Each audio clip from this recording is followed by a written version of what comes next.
مطلب صرف جلانا نہیں؟ نہیں، بالکل نہیں.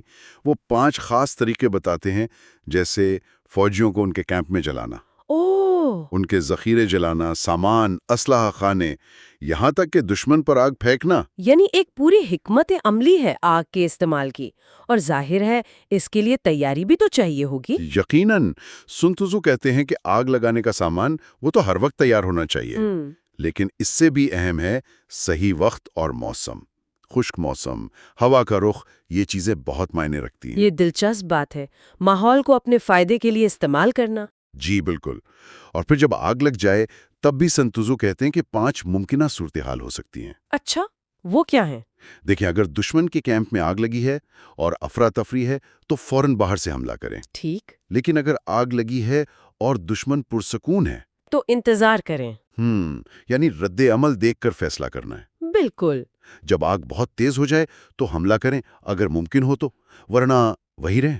اور چوتھی یہ کہ اگر باہر سے آگ لگانا ممکن ہو تو اندر لگنے کا انتظار نہ کریں، مناسب وقت پر حملہ کر دیں. اور آخری اور بہت اہم، آگ لگاتے وقت ہوا کے رخ پر رہیں، ہوا کے مخالف سمت سے حملہ نہ کریں. یہ تو بڑی تفصیلی ہدایات ہیں. جی. اور وہ کہتے ہیں کہ آگ کا استعمال ذہانت کی علامت ہے. پانی بھی استعمال ہو سکتا ہے، وہ طاقت بڑھاتا ہے مگر دشمن کو ختم نہیں کرتا.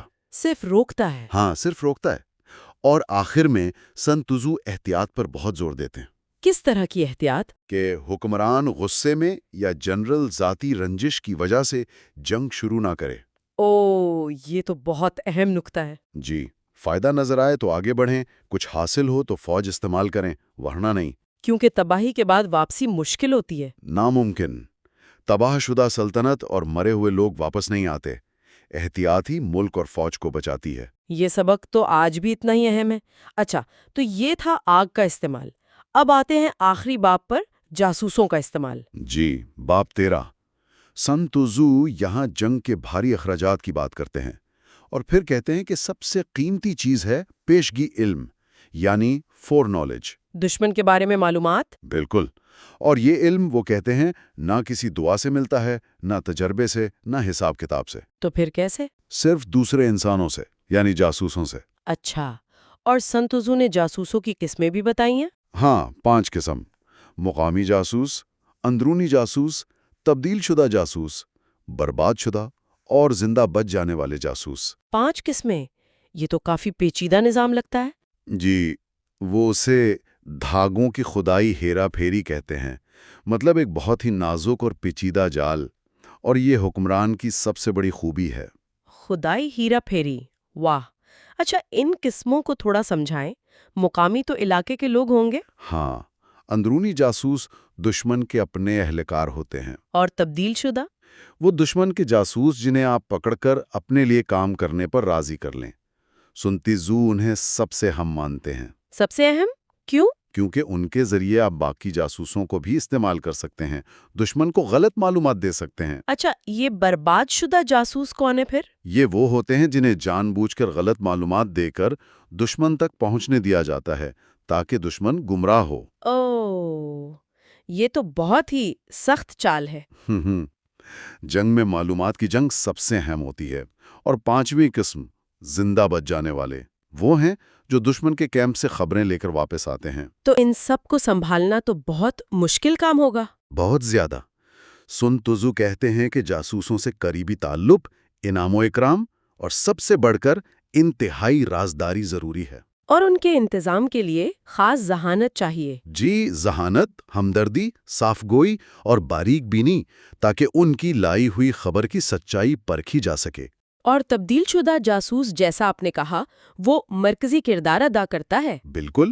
اسی سے اصل معلومات ملتی ہیں اور باقی نیٹ ورک چلتا ہے. سن تزو تاریخ سے مثالیں بھی دیتے ہیں کہ کیسے عظیم حکمرانوں نے جاسوسی کا استعمال کر کے بڑی کامیابیاں حاصل کی. تو خلاصہ یہ ہے کہ جاسوسی فوج کی بقا اور کامیابی کے لیے لازمی ہے. لازمی ہے. ان کے بغیر فوج گویا اندھی اور بہری ہے. معلومات اور منصوبہ بندی یہی سن تزو کی حکمت عملی کی بنیاد ہیں. بہت خوب. یہ تو واقعی گہری باتیں ہیں. اچھا، تو ہمارے ساتھ رہنے کا بہت شکریہ. شکریہ. ہمارے سننے والوں کے لیے ایک خاص پیشکش ہے. آپ کامنٹ سیکشن میں اپنی پسندیدہ کتاب کا نام لکھیں.